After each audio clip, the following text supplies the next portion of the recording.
Olá, professor, bom dia.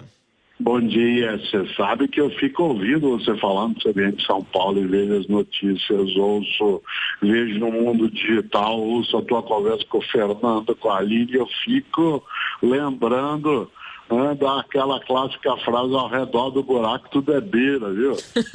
Ao redor do buraco, como dizia Ariano Suassuna, tudo é beira, é chuva, é folha, é fumaça, é vírus. Nossa, a gente olha, é o calor que vem forte, é o vento que bate, dá a impressão até de que a gente, que é humano e humana, está recebendo de volta alguma coisa que não devia ter feito, viu?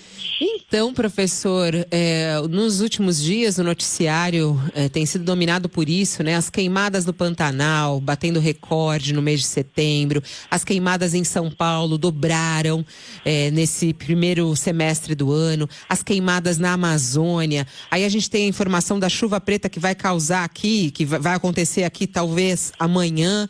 O que a gente tem a ver com tudo isso? Qual é a nossa relação com a natureza? Como é que ela tem sido feita, professor? Olha, nós temos uma relação com a natureza que muitas vezes é amigável, muitas vezes é de parceria, mas em outros momentos, muito intensamente, não é. Evidentemente que as queimadas não existem apenas por conta do ser humano, mas o dano extenso que elas vêm trazendo, por exemplo, estão sim ligadas a um tipo de atividade nossa em relação a algum desequilíbrio nas áreas que a natureza corrige ao seu modo. Afora a ideia de que nunca é afastada a noção de que o incêndio no ponto de partida foi intencional e, portanto, não sendo apenas uma decorrência daquilo que é a própria ação da natureza. Quando eu me mudei para São Paulo, aí eu já te contei isso, nossos rios principais, como o Tietê e o Pinheiros, neles a gente podia navegar. Eu ia aos domingos de manhã, eu tinha 14, 15 anos de idade, estou falando do final dos anos 1960, até o rio Tietê. As pessoas ali pescavam, passeavam. Evidentemente que não foi a natureza que fez com que os nossos rios ficassem desse modo. Por isso o vírus não tem intenção. O vírus que hoje está aí na pandemia, ele não decidiu, eu vou dar o troco nessa turma. Mas, de alguma maneira, nós estamos colhendo, numa parte que antes não existia, o resultado também das nossas atividades, Fabíola? Não há como ter uma ação sem consequência. E isso, sem dúvida, nos deixa um pouco mais assustados em relação àquilo que a gente já estava no dia a dia. É um sinal de alerta, para lembrar o nome de uma novela antiga, é um sinal de alerta.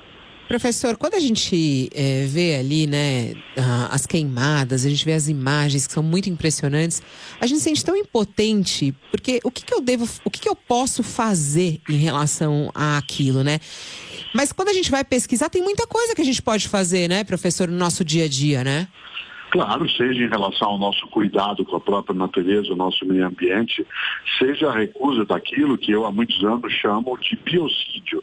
E o biocídio, isto é o assassinato da vida nas suas múltiplas condições, não só a vida humana, mas a vida em geral. Veja como nesse tempo pandêmico, com a redução de algumas das nossas atividades no campo da indústria, da intervenção, houve não só a redução da poluição, como houve também a saída de outros animais para lugares que há tempo a gente não via. Até na cidade de São Paulo, um dia o Fernando e eu chegamos a conversar isso num momento, a gente saía para ver lua, porque era visível, em função até da diminuição. Evidentemente que nós retomamos de alguma maneira as coisas, e a gente pode sim, com o cuidado à nossa volta, desde a nossa pequena casa até a nossa casa um pouco mais ampliada, que é o prédio, o bairro, a cidade, em relação ao próprio planeta, a chamada casa comum. Afinal, Fabíola, o conceito mais sério aí é simbiose. Simbiose, que significa vida junto, vida junto. A natureza, ela tem os seus caminhos, ela é anterior a nós, ela não depende de nós para existir na sua plenitude.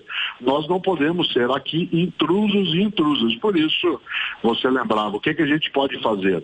O cuidado, a atenção, o não descarte sem cautela, a necessidade de evitar tudo aquilo que possa trazer algum dano, porque o que acontecer ao hospedeiro vai acontecer ao hóspede. E nós somos, nesse planeta, hóspedes, não proprietários.